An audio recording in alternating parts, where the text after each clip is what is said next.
While Jesus was eating a meal with his disciples, he told them that they would soon be given power to take his message all over the world.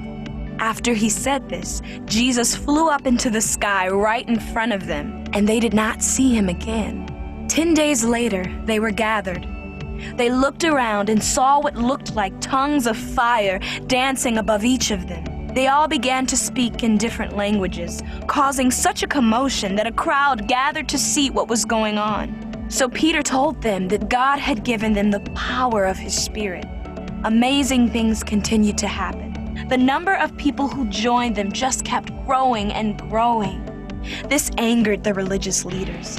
One religious leader in particular, named Saul, was determined to destroy this new movement. So he went from house to house in the region and arrested those claiming to follow Jesus.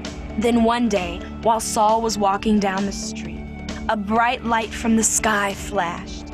Jesus commanded Saul to get up and go to the city of Damascus, where he met a man named Ananias.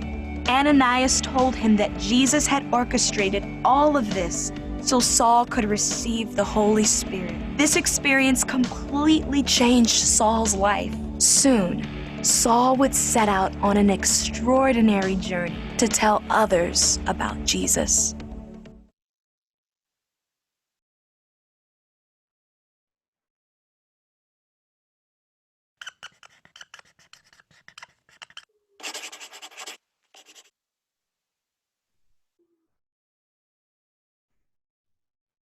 Jesus' followers continued to spread the word about him, including Saul, now called Paul, and his friend Barnabas. They traveled by foot and boat, inviting other followers of Jesus to join them in sharing the good news about Jesus.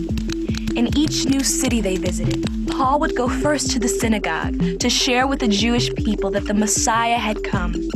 Everywhere he went, people believed what Paul was teaching and chose to start following the way of Jesus. But some simply couldn't believe what Paul was saying, and others were threatened by Paul's message and began trying to find ways to stop him. A few times, Paul and his friends were attacked and beaten so severely that they almost died. They were also thrown in jail. Despite this opposition, Paul kept telling others about Jesus. One night, sitting in prison, Paul and his fellow worker Silas began to sing songs to God in the middle of the night. When they did, a violent earthquake shook the jail and all of the prison doors came open. The prison guard was so distraught that he took out his own sword to kill himself until Paul shouted out, "Don't harm yourself. We are all here." The guard was so overwhelmed by Paul and Silas that he asked them to tell him and his family about Jesus and about God's ways.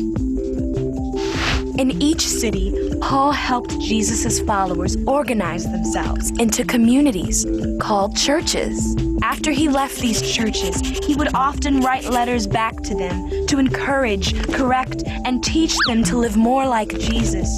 These letters were read aloud in the churches over and over and have continued to be read by followers of Jesus for thousands of years.